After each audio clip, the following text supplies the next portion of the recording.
They see me working hard every day for my peace, for money, for whatever it is, and they felt entitled to that from me because of the title that they held with you. Yeah, and it was just like, it was no. Better recognize when I see you, I really want you. Hit the club for you. Light skin got it new. Even look like long too. I be tripping with this money, yeah. Hit the strip. What's new today, guys? It's your girl Emajah Amil, and we are back again with another episode of the Emajah Amil Talk Show. So buckle up and brace for this roller coaster of self-realization. That's how we do it. And one check.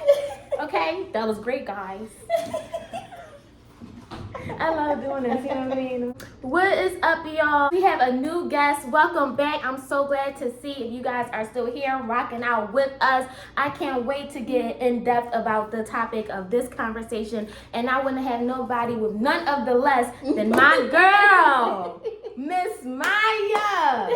Okay? Philadelphia local hairstylist. Mya, can you introduce yourself and tell us who you are? I don't know. Oh my God. I'm regular. Girl, no you're not. No, she's not. Let us know. Very, very regular. South Philadelphia native. Practicing cosmetologist. Listen, let me tell y'all about this woman right here, okay? She was my bone when I didn't have one. She's like, who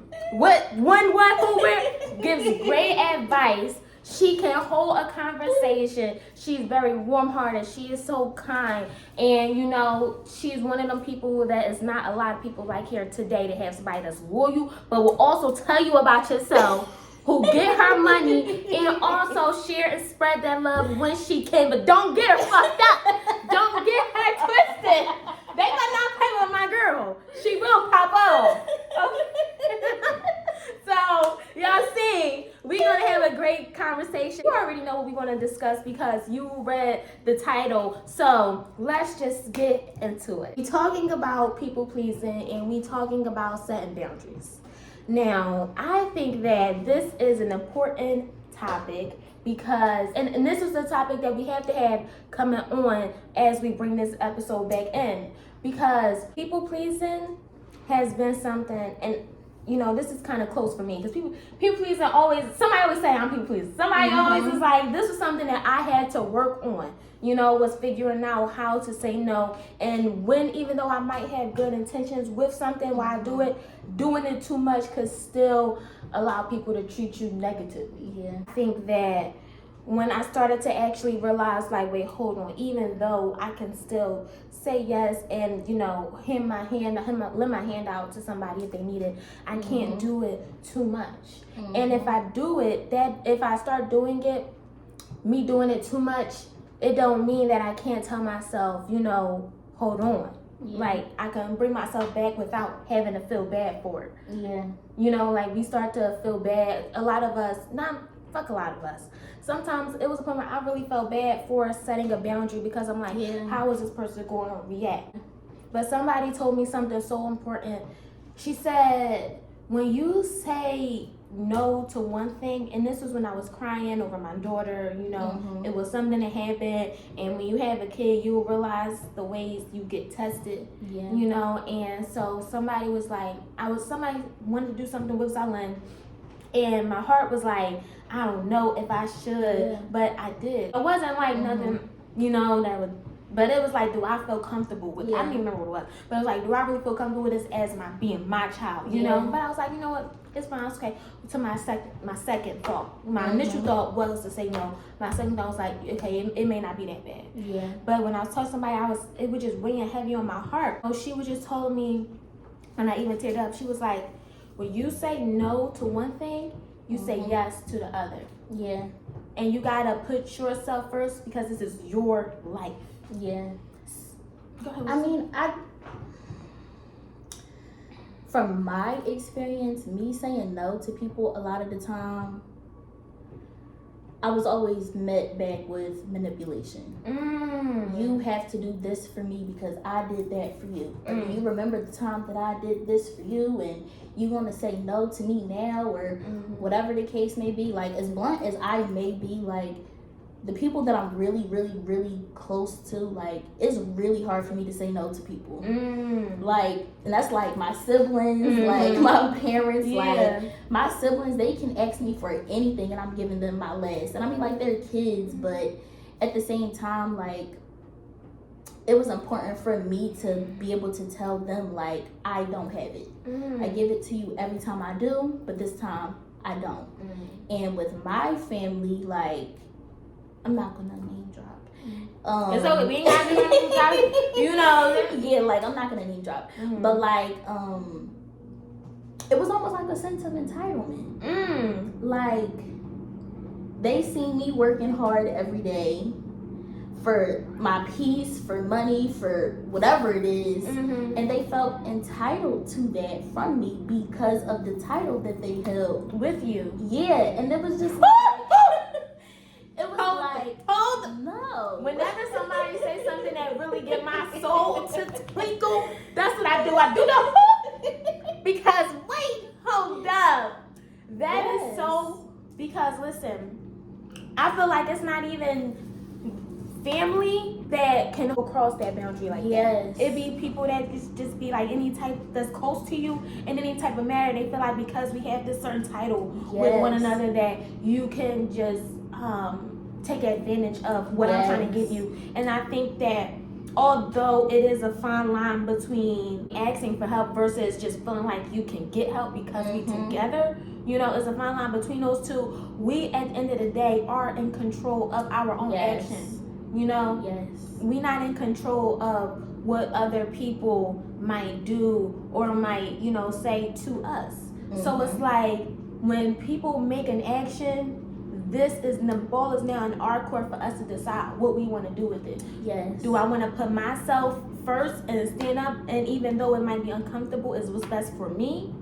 Or do I want to say, you know what, just go ahead, and then I give you something, and then a day later, an hour later, I'm thinking like I'm ended up struggling trying to figure a way to make the next move. Because I gave you the last of what I had. And like, how do you think people really feel? You know, if they take the last of what you have, do you think people are going to just feel like, oh my God, now I got to get back? Not everybody is like that. People will take it and they will say, well, fuck it. You know what I mean? Like, that's why I feel like it's so important, like, as people to do things, not because, like, don't do something to be like, okay, well, I'm gonna sit on it, and I know that I did that for them, so when I need something, they should have my back. Do things because that's just genuinely what you want to do. Because one of the things that I had to learn is you cannot control people's responses, like, people's reactions to you saying no. The only thing you can do is say, I understand, and keep it moving. If I tell you no and you get mad and tell me that I'm ungrateful and whatever the case may be, or like, I tell you, hey, I'm not comfortable with that. Oh, why not? Me saying I'm not comfortable or no, that is not an open-ended thing. Discussion. It's a period at the end of that. It's not a comma. It's none of that. It's not an exclamation point. It's not a question mark. It's a period at the end of that. I don't have to explain anything. So I don't, like, that was the biggest thing for me to learn, because I always feel like I had to explain myself. I had to tell you why I couldn't do it. I had to tell you why I couldn't give it. I had to tell you why I was not comfortable with it. As women too, we also, a part of a woman's identity is to nurture, you know, is to hold, you know. And I feel like when it comes to say, like, you know, if we have something, then people will automatically expect us to maybe give you something, which I can't. And people, like, it don't even gotta be in the form of anything materialistic. I could give you my time by coming over, spending the night at your house because you asked me to, but I don't feel comfortable because I know you got bed bugs. I ain't gonna say my name out here. No, I'll just talk about that a little bit. But you know, like, we we could, and we put ourselves in uncomfortable situations where we end up having the short end of the stick. Yeah. You know, and I feel like it could be, you know, like things spiritually, you could do things that maybe you was raised up upon doing, but you found some truth to it, or maybe you just evolved from that situation into a different, and because you know, your family, your friends, they had this history of how they grew up, you know, religiously or whatever the case. You might do something where just because they say to do it, even though that's not truly what you believe in, you know. And I feel like the biggest thing when it came to people pleasing for me, because like I said, for a long time, I was always just happy. So I tried to just, you know, say, okay, well, if it's in my means, I can give, I can do. You know, it's no problem with that. But then I started to realize people started to label me, because the world, now everything is a label. If you nice, you get the label of too nice. Yeah. Now I gotta retract, because people think that they can just come up to me, they can just do whatever the fuck, you know what it is that they trying to do to because I'm nice, you know. And then I realized, hold on, I do have a good spirit, and I am trying to give, but why does me just giving hurting me? What am I doing wrong? And then I'm like, fuck, it don't even feel good to give no more. You know. And then I'm like, now I gotta do something to where so I have to protect myself, because just because I'm setting a boundary, just because I'm saying like, you know what, I'm gonna give you my ice cream if I see you, but don't every time you see me ask me if I can get you ice cream. Like at my job, they used to always give well, my coworkers used to bring in food from Starbucks. I never took the time out of my day to go to Starbucks at work, you know. And they would come and they would ask, do you want something? And if they do, fine. But if they don't, who am I to just act like, damn, you ain't give me Starbucks today, you can't give me Starbucks because we coworkers. Right. You know. Yeah. And I feel like, have you had that type of experience with any type of like working environment, like where you felt as though people seem to be going too far out of their maybe hair requests because of the type of clientele that you service? I can't say that like in hair school, because I'm gonna be honest. In hair school, because I had prior experience, I'm kind of put on like a pedestal. Like I'm overworked because they know I can do the work. So I mean, I guess in a way, like that was a boundary I had to set too. Like I'm still a student. I'm not a teacher. And y'all shouldn't view it as if like I'm better than anybody else. Like I get it, like I can be what is considered more advanced because I was doing this before I got here. But y'all are teachers at the end of the day. Y'all supposed to make sure everybody's on the same playing field. And I came to school. If I just wanted to get client on client, I would have just booked a chair or got myself a space to do hair. You know? Like, and I was introduced with like some wonderful friends. Like, that's good. There were like a few bumps in the road. But I can genuinely say that like hair school gave me people that I know like have my back with these. And it's like a stigmatism around hair school where it's like it's high school, it's catty, it really is. But once you can kind of like sift through everything and like everybody's energies and people's, you know, emotions, because they will see that a teacher favors somebody more specifically, and I'm not gonna say it's jealousy, but like they do like take note of that. Is it all women inside the school? Yeah, like for the most part, like men can come, but it's just not common. Like in my experience, like I've been in hair school maybe like a year and a half now, and I've only seen 2 men. Well, you know, that's probably the reason why, because too many women together anywhere, you know. But I wouldn't say like it's been like a horrible experience, like I'm just used, because I did learn a lot. Like I did, like half the stuff I know now is because of hair school, is because of the teachers that I had. And I had good teachers, because they don't treat us like we're students in a way. Like they talk to us like people. Like they do help in my experience. That's people good. would say different That's things. Mm-hmm. They would. People would say different things. Okay. But it's probably about just how you choose to experience it. Right. You know, because you are the one that's experiencing it. So you could say, all right, let me take the fact that I got more of the highs and I see stuff at its core value, or also could be the school that you go to too. You know, so you don't really feel like in terms of maybe the clients, like how was the relationship with the clients and with you? It's good. Like, they give me the crazy clients because they are less in inclusion, but like I have like an insane amount of patience. And like with our older clients, I do. Because like I like my grandma was like my guinea pig. Like I grew up doing her hair and her friends, and you know, so like that was like for a long time. That's what all I was really doing until maybe like 2 years ago when like I started like taking in like younger clientele. But going to school, like it's a demographic of white women and white men. It's rare that you have black women come in and get their hair done. Really? It is. Like, I have the only black women that I have as clients at school, and they come faithfully every 2 weeks, is only two. So 2 women. But so do you think that like the women that you know are white, do you think that they act differently?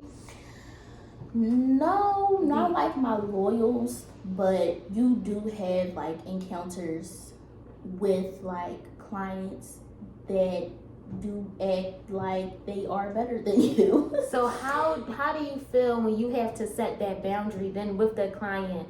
You know, how does that make you feel?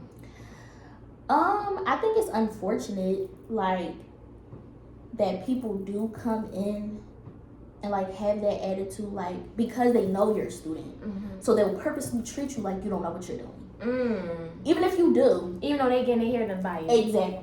You know, like they will you don't want to use that, you don't want to this. Oh this. No, that was yes, they do that. Are you serious?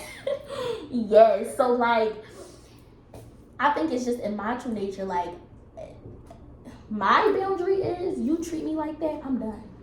I don't have to do anything I don't want to do. How do you proceed? Like, how do you have that strength? Was that something that was always just in you, or have to dealing with clients and realizing that, hey, if I don't say this clear, that they will do something and it just doesn't make me feel good, you know? I do want to say though, like, it's crazy because it's such like, you have to distinguish the two. So like, you have to think to yourself like, okay, because in hair school, if you refuse a client, they can send you home. Really? Yes. Like, even if you have a solid reason? Yes. Unless like the client is like blatantly making you feel uncomfortable, then they'll remove that client. But like, if I just say they're being difficult, in hair school's eyes, you have to work through that. Because outside in the real world doing hair, you're gonna have difficult clients. But you have to distinguish the two. Is it worth me saying, no, I'm not doing it, send me home, it's fine, I miss out on the hours, I don't care. Or is it like, okay, I'm just not gonna talk to him. I'm gonna do what I think is best. I'm gonna hurry up and get it done. I'm gonna have a teacher check it, and once the teacher check it, it's out of your hands. So it's still even like levels to this, because even though you know it would bring me more like down if I just said no because you got on my nerves. Even though I'm still going to be having you around, I'm not going to give you the best service that I probably would have given somebody who came to me a little bit more respectful. Yeah. And so you still are setting that boundary, because clients know we feed off of, you know, y'all as much as y'all feed off of us. So if I realize I'm sitting in the chair and the person that I'm with is not really talking, doing much, or doing my hair or something like that, I'm going to just be cool and just do me good. You know? But if you're somebody that I click by with, oh yeah, we going to be chatting it up. Right, exactly. And it's kind of like hair school trains you on professionalism. That is their whole motto. You can't sit on the salon floor, you can't eat on the salon floor, you can't have drinks out, you have to wear all black. Can't have long, obnoxious nails. But like the only thing you can really do to express your creativity is through your hair. So they teach you all about professionalism. You can't curse on the salon floor. But they don't realize that, like, once you out on your own, all of these rules don't matter. Because I know for me personally, if I book somebody outside of school and your energy's off and you're just disrespecting me, you're not obeying the rules that I have in place to keep myself safe, you're going. I don't care about the money. I don't care about the time. I do it in school because I have to. Right. But in the streets, No. So, like, you're a businesswoman, you know. It's like you also are balancing school, you balancing your personal time. Yeah. How do you find that balance, that structure, and maintaining your boundaries? My biggest thing is 2 things. Being as though, like, I'm not 100% fully established, people will debate my prices with me. They will argue me down about my prices. And they're not even loyal clients. No. I'm assuming. No. They will, like, oh, we went to school together, so I should get, like, oh, I know your grandma. My prices I know that are my prices. Yes, like, they will argue my prices down. Well, I had a website, and I still found myself answering 50 DMs about the prices that was there. Like, they like, let me double check. Yes. No, you see it. It's updated. Yes, like, so that's the first thing. And then the second thing is your hours are your hours. I'm not one of those people that's going to take extra pay to do hair after the hours that I have set for myself. I have family that I like to talk to. There are people that I would rather spend my time with after 7 o'clock instead of looking at you doing your ponytail. And it's not me being rude, it's not me being mean, but I feel like when you're an entrepreneur or like you're in like a work setting, there are always going to be people that's going to test for those boundaries. You see that the website say the latest you can book is 5, but you still DM me asking me if I can do it at 8. No. Bro, tell me an experience, because I want to know, I'm interested. Has there ever been a time where one of your clients literally, like, they went too far and you had to say, like, yes, give us an experience. How did that make you feel? Like, what was that about? Okay, so in hair school, you start off level 1. Well, in my school specifically, I don't know if other schools do it like that. You start off level 1. Level 1 is all book work. You learn all book work, technique, mannequin work. Once you pass 300 hours, you're now on level 2. So you taking clients now. Okay. And you have 1 class day a week.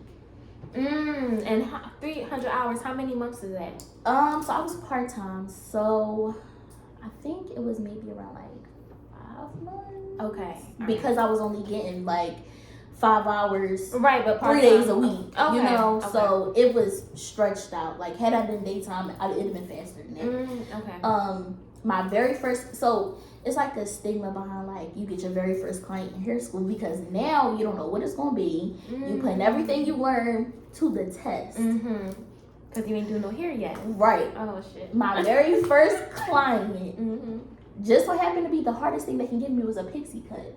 What? My very first client. You talking about technique? I know. Take a little technique to do a pixie. Yes. Pixie cut. So now I'm nervous, but I'm like, it's fine. Like, the teachers is here, they gonna help me, whatever. So I go with the lady. We talking. I can smell the liquor on her. I can the girl that went smell the pixie it. cut. Yes. Okay. She's like an older woman, older black woman, maybe okay. like 50s, mid 50s. Okay. I can smell the liquor on her. And was she like acting drunk, like? Not initially. Like, we were just talking. Like, she talked loud, but it was just like, you know, whatever. Mind you, I didn't know what to expect. I didn't know the boundaries that the school had in place for students who felt uncomfortable. They didn't tell us that. So in my mind, I'm like, okay, well, like, I don't have a choice. I just got to do it. So sit her down, you know, put the cape around. I'm asking her what she wants. She shows me a picture. Her hair was not relaxed. It was afro, black power, you know. Like, and the picture she showed me, it was straight, sleek. It was like finger waves. It was a little curl up the top. Mind you, I had to cut, mold, style. Oh wow! I had to do everything. So I go get my teacher, she talking to her, whatever. So then the client says, talking to my teacher, oh, can you please just do it? I don't want her doing my hair. What? Me being new and me having like the temper I have, I'm like, cool, let her do it. Like, I ain't gotta deal with this. So my teacher was like, well, no, like, you came to a school, you're getting students that are learning. And you know that. Yeah, if it does not come out perfect, I'm here to help them. But you signed a waiver. So the lady is just like, please, I'll pay you to do my hair, I don't want her doing my hair, whatever. And I'm just standing there. Cause like, what do I say? I'm just standing here. So now my teacher, she pulled me aside. She was like, don't let it get to you. This is what you do. Let me know when you're done doing that, and I'll come back over and I'll show you the next step. So I'm doing it, you know, like I got the clippers, I'm cutting her hair, and it's coming out nice. She's all in the mirror, like, as you're doing the hair. Yes, mind you, scissors, clippers near her head, all in the mirror. Are you serious? Yes. All in the mirror. Oh my God. So now me, like, I'm frustrated. I'm like, can you sit back, please? Can you sit back, please? And I just said it. I said, if you don't sit back, we're going to accidentally snip something off. And you're going to be mad. Sit back. So now, the way it works, so after the haircut, then we shampoo you and we get you ready for the mold down. I'm shampooing her. She's leaned back at the bowl. She snatches the hose from out my hand. What? And she's washing her hair. She turns around, lets the water spray all over the place, grabs the shampoo, squeezes the shampoo, washing her own hair, lean back, getting water everywhere. And I'm just standing here. Are you serious? I walked clean off. Yes, I did. I left. And I told my teacher she's doing it on her own. And my teacher like, what do you mean? What do you mean? I said, she snatched it out of my hand. I'm not arguing with her. I'm not fighting with her. She doing it on her own. Let her do it. So my teacher come out there. She like, ma'am, you can't do that. So now they still didn't escort her out. They're still telling me that I have to finish it. Are you serious? Yes. Why do you think that they were saying that? Maybe because they want money. That's why they want the money. Okay. They do. And they don't gotta deal with it. You actually deal with it. So my teacher's like, just come back out there, just finish up. This is the only client you have for the day. This is my first client. Wow, what a way to start today. Like, what a way. My first client. So now I'm like, my teacher molded her down. She's sitting under the dryer, she's talking, she's showing me pictures and this. I'm pretending to be happy. I'm not happy. I don't want to be near her. I don't care about her grandkids that she's showing me. Oh, now she done flipped the switch and shit? Yes. So now I'm taking her from under the dryer. Mind you, her hair is molded. So now I gotta go in and, you know, curl it. Curled it. It looks so nice. This lady grabs the curly product. It's a product we have called and it enhances curls, not pressed out, natural curls. Your hair is straight. She dumps the product in her hand and goes like that. Her hair reverts back. It's back poofy. Are you serious? She looks at me and says, thanks, I ain't really like it like that anyway, and throws the $20 bill in my face and leaves. Yes. Are you serious? Yes. And because they push professionalism so much, I couldn't say anything back. Or they would have, they would have kicked you out or something? If I said something back and it like escalated and it got to like a point of like me and her going back and forth, I would have been the one taking the fall. It would have fell on me. I could have been on probation. They could have kicked me out. They could have anything. So I always have to be the bigger person. So it's a thin line. I see it's very much a thin line. Girl, whoop! You gotta give thanks to them hairstylists. We gotta give them their props because not everybody can deal with that. And it's all because this is what you enjoy to do. You know, and this is part of the shit. And especially not only is it just like hairstylists in business.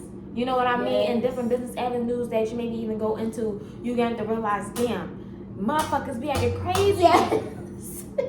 All because she was drunk. And they banned her from coming back. But that's it. That's the only consequence she got. Do you ever think that trauma can create that term for people pleasing? Like, do you think that can be something that results from trauma? Yeah, like being scared to say no, being scared to say I don't have it. There's certain people that just can't afford to do that. There are certain people who live in hostile environments where it's like, okay, if I don't please this person, I might literally have nowhere to live. So yeah, most definitely. I know in my family specifically, it's like, in a way, they can be kind of like traditional, where it's like you get older and you making money, so you take care of everybody. Thank God I had the parents that I had, and they didn't like really push that like on us. Like we always had the options. Like I never felt like pressure to like do something that I didn't want to do. Okay. But I do think that like even sometimes like the way my grandmother thinks, like I watch her take care of her mom, and I know that there were some traumatizing things that happened to her, and she took care of her because she felt like that's what she had to do. She wasn't able to set that boundary because she's been told, when you get older, you take care of your parents, no matter what they did to you. You know, and then she pushed that on my mom, and my mom wasn't going for that. But that's how, and it's definitely important that, in this time, traditions are good, but it's also some traditions that need to be fought against. Because just because somebody said something and they made it okay, don't mean it's going to be okay for forever. Yeah. And I feel like when it comes to that, being able to say, you know what, when you identify something as if you're giving yourself away too much. Yeah. Like I have to think back, where is it that's in my core that made me feel like I have to always say yes, or maybe even go out. Sometimes people ask me to go out, and it's like, I don't want to go there. Like, and then I'll say, you know what, yeah, I'm gonna try to make it, and then but I really don't want to go. Yeah. And so I'm asking myself, like, hold on, if I don't want to continue to give myself the short hand of the stick, where is it that I gotta realize that something happened to me in my past that's making me do things this way, because it's not healthy for me no more. I used to always feel like in order for me to go and feel like my family is appreciative of me, I have to make myself known. I had to do something to stand out. Whether it is that's me like making a joke or just doing something crazy so I can get the attention of everybody. It's like, this is how my family sees me, and then that is where I brought it into the world. Like, okay, this person asked me to do something, oh yeah, I got you, boom. Oh yeah, I got you. Yeah, I got you. Until it's like, hold on. This is actually, it's not making me feel good. I don't like how you're talking to me. And now I'm realizing, oh, this is where I got it from. I got it from this long time ago where it's been identified, so it was a seed planted. And it's not a seed that yields any good fruit. It's that shit that stink. Yeah. What we do is nothing new. I think our parents did it. I think our grandparents did it, and I think we watched those interactions. I just think we're the first generation to actually be like, no. We are. We are the first generation as a whole to come together and say, just no. Yeah, because I think the way you watch people interact is important too. I don't think none of these traumas or problems or generational curses just appear out of thin air. Yeah, and I don't think no one just walks up to their child and be like, I do this, so you do that. I think it's very subconscious that we watch things and we repeat what we see all those. day. I never certain things that I do, and they show up when I'm mad. I never my parents never looked at me and said, when you mad, you do this. But I remember watching them do certain things. So now it takes a certain level of kind of emotional intelligence or awareness for me to be like, oh no. Like, I remember how I felt when I seen that, and I'm not gonna do that in front of people. I'm not gonna make somebody else feel like that.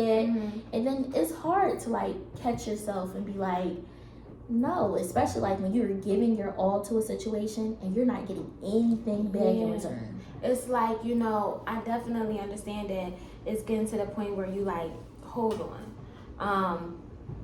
This right here, it doesn't make me feel good. And so it's like, oh wow. Now it's taken, because it don't make me feel good, I gotta make somebody that I love feel uncomfortable. You know, and that's what that is. And I think also when it comes to setting boundaries and the traumas and the curses, the generational curses that we may go through, the repeated things that happen in our family, it's like even though it gets repeated, every time something negative happens or something happens and it really don't lead to anything, for us we feel less than, it's like this is another opportunity to stand up for yourself. It's another opportunity to stand bigger for the overall cause of everything. It's another opportunity to inspire somebody else who wasn't feeling safe and in a different predicament than you, to get the balls to conjure up and say, you know what, no. And like you said earlier, I don't need to give you a comma after that. You know, it's a period. And it's so important, especially like when you have like little people watching you. Like for you in your case, like it's your daughter. But like in my case, like it's my siblings. Like I feel like the way I maneuvered through situations kind of like taught them something. And I take pride in that. But like what I was saying is kind of like, I don't want, so like for example, I don't want, based on everything that me and my siblings have been through, because we're all like close in age, like, you know, like it's like me and then after. Like I don't want them to kind of see me mimic behaviors that I preach to them to change. So it's, I don't know, like, and then they depend on me for so much. Like they have a problem, they on my line every single time. And it's like, like, and that's with everything. That's like with our parents, that's with our grandparents. And now like my brother, he'll be 18 and my gosh, like 2 weeks, he'll be 18 in 2 weeks. Are you serious? Yes, his birthday is January 23rd. 18, he's a grown man. Yes. Where did time go? He'll be Where did time go? In 2 weeks. Yes. And it's crazy because like me watching him like be a man, girl, from yes to this is so crazy to me, because it's like, did I have a part in that? Like, did I do that? Did I help with that? And he is so strong, he's smart, and he has a plan, he's disciplined. And it's crazy because it's like everything that we've been taught is not like, he displays, like we display everything we've been taught, but sometimes the teachings and what you see are not aligned. That is, girl, that be the thing. That be the thing. And when you aware, you can be in control and realize that. You know, and that's what I feel like is really important. You know, you don't want to just go ahead and give yourself to somebody else because, you know, they saying please, you know what I mean? They say please just because, all right, want to give yourself up, and then you feel like you feeling less than before. It also affects your family, or the people that look up to you, the young ones that follow behind you, because somebody over here, they push you and you know you don't stand up for yourself. The young one is going to see, well, I don't know what that is, but I know that's how you are, and then that little habit you are pushing forward, and then the young one is going to do it, then the young one after them is going to do it. It's like it's never ending thing. So what has been like the greatest lesson that you have learned from realizing that you have to, you know, watch your actions and you have to hold your boundaries straight because you got people looking up to you? Like, what was the biggest lesson for yourself that you got from that? So, like, I always remember seeing my mom, right? She would say, oh, no, I'm not doing that. They're not doing this to me and whatever. And then she would do it anyway. And I remember thinking to myself, like, she just did what she said she was not going to do. And then, like, in high school sometimes, like, right when we graduated. I'm not a party person. I'm not like Never I love was. my You never circle was. and I will party with my circle. But me going to parties, it's just like not my thing. Like I don't find joy in being drunk around people I don't know. My anxiety spikes. Like I feel like I'm going to get kidnapped because I'm under the influence. No. But I genuinely do feel like seeing those things, I was partying in 12th grade. I was going to parties. I was drinking around people I didn't know. And it took for me to look back at it now to be like, that was not you.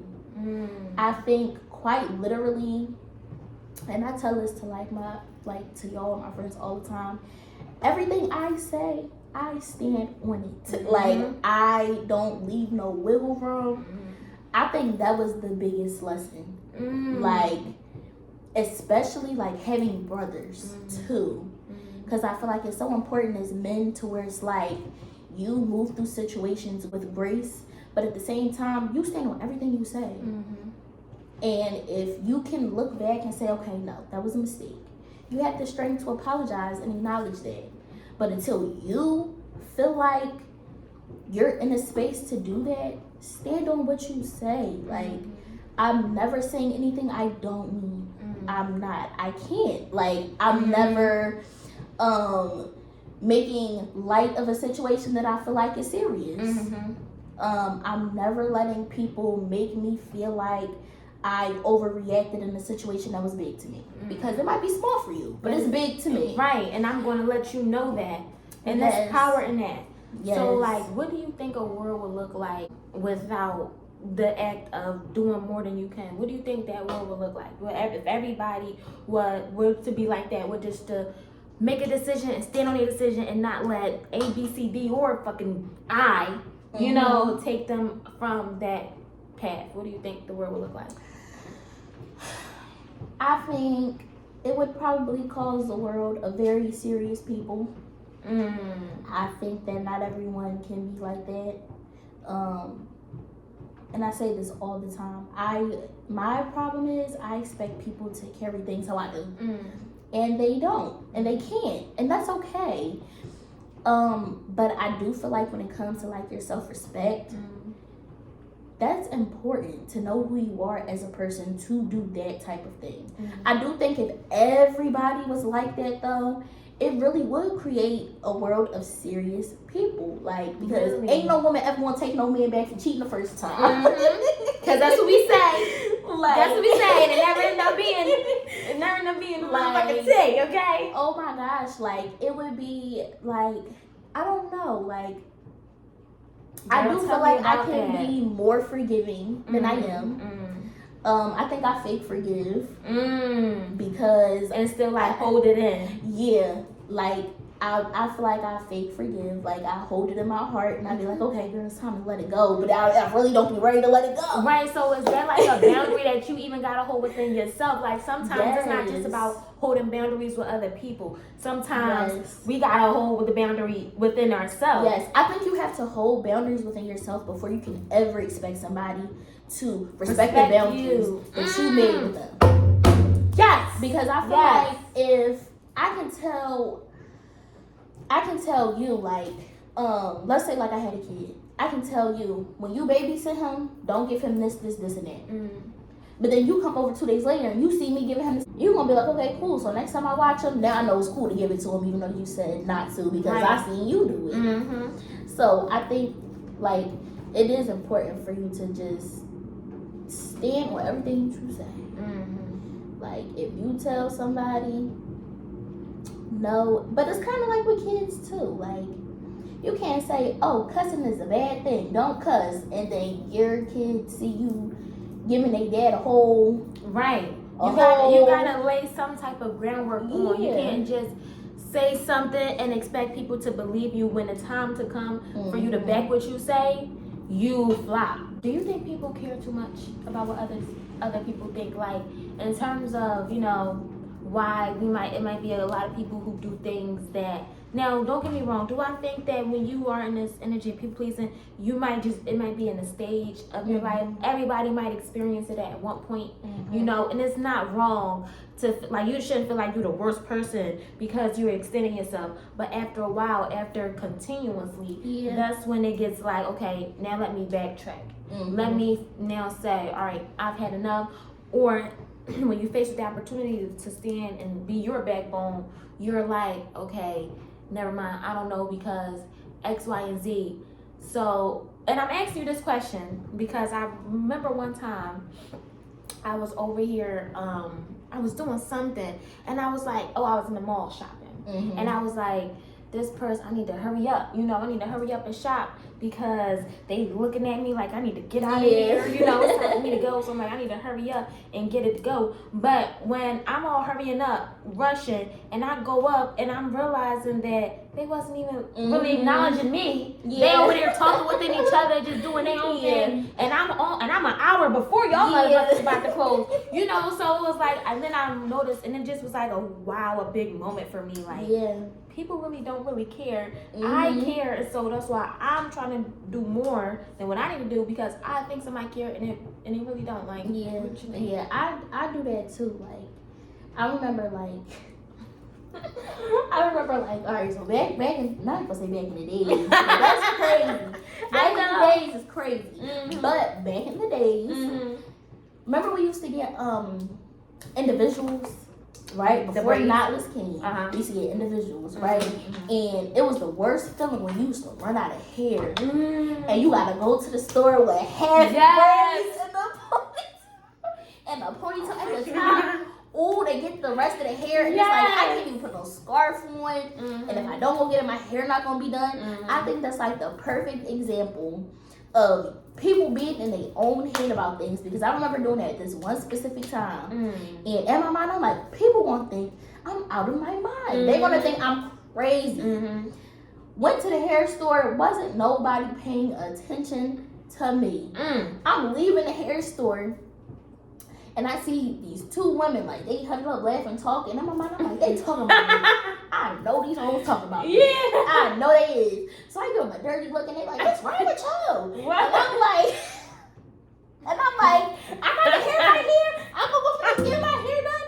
And they like, ain't nobody worried about you. And I'm like, just feeling dumb. But that came from me worried about what other people was thinking, because I knew I was going to go get that hair to get my hair finished. It just should not have mattered how they was looking at me. We do, as a people, be worrying about what other people think, other people say too much. That's why everybody got unsolicited opinions that they don't need to have. People give them space to give their opinion. You know, and I think, like, it's just, we gotta grow our confidence. You know, we gotta grow our confidence and say, I know what it is, I don't give a fuck. But sometimes it's like, wait, hold on, I'm paying it attention. So with somebody else, I know paying it attention. Like, you think about it, it might be a homeless man on the street. And do you think that every car is really acknowledging this man? No, they not. You know, they like keeping it pushing with their day. By the end of the next 2 lights, they done forgot about the man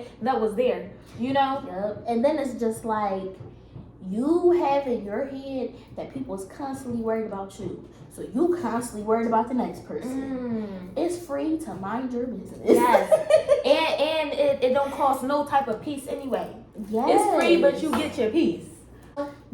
Like, and it's really crazy how, like, we work like that. Like, you think somebody talking shit about you, so you talking shit about them. And then they talking shit about somebody else, and they talking shit about somebody else. And the next thing you know, is 20,000 comments under an Instagram post about something that don't have nothing to do with y'all. And on top of that, the shit that you heard, that whatever you created in your mind, and I'm guilty of that. Okay, you know, creating shit in my mind and then acting from it, and never actually been the case, and I'm end up regretting what I just did. You know, because I give too much, and then it's like, when I care too much about somebody else, it really just gets tiring. You know, and then you won't realize how free it feels to not give a fuck and not overextend yourself. You know, you think that it's so hard that you're gonna feel like the worst person in the world, where after a while you're gonna be like, damn, what took me so long to get here? You know, because when you constantly anticipating something that somebody's about to say or do, and what you need to do about that stresses you out. It adds more stress. And we already have a lot of things that we trying to get together in our own life. We don't got no time to afford anything that's imaginary that we put on. Yep. Wow, this was a great this is so eye-opening and so like a breath of fresh air. Yeah. Because this topic is not really comfortable, because almost every person in the aspect does something that they don't want to do to please somebody else. And we all do it. Like, even the strongest person can say, no, I don't do it. We all do it. For one specific person. It's not everybody. If not a few people. For one person, we all do it. And it's like, you know, having this be something that you might have done here and there, that's okay. You know, we have to give ourselves grace. Yeah. It's the when this becomes your identity, that's when you need to have a true look at yourself. Yeah. You know? And just normalize doing things because that's just genuinely what you want to do. Like, a million people can be on the outside looking in and say, oh yeah, like, you're a doormat. You let people walk all over you. I feel like if that person can't see that, then it ain't nothing we gonna be able to do about it. Right. Like, you have to acknowledge within yourself, like, okay, I overextend. Like, I do be doing the most. Before you can ever just truly, like, begin to set those boundaries. So, whew, y'all, this is a great talk. But, you know, nonetheless, thank you for coming on my podcast. Thank you for sharing light, value, giving your personality, and giving us your time. You know, I hope that you guys found value from this conversation. I think they will. What do you think? I hope so. She is so grounded. Please let the viewers know where they can contact you, where they can find you. If anybody want to book a hair appointment, by the way, she did her own hair too. She's going to do mine's next. Where do you want everybody, like, where can they find you? Instagram, the only thing, Mya.Serenity, MYA.SERENITY. That's my personal, and my hair page is My Addiction. It's very tricky. MYAHDDICITION. Yes. I'm going to put it on the screen so y'all get it clear. So make sure you go follow, support my girl. She's in Philadelphia and she will slay it. If you guys stayed through to the end, I just want to thank you. And I want to say, do not forget, if you like this video, make sure you like, you comment, you subscribe, and you share with your friends. Okay, so go get your hair slayed for the gods. All right. Thank you guys again for tuning in to this episode, and stay tuned for another episode coming next Monday at 6 p.m. only on YouTube. Bye, guys.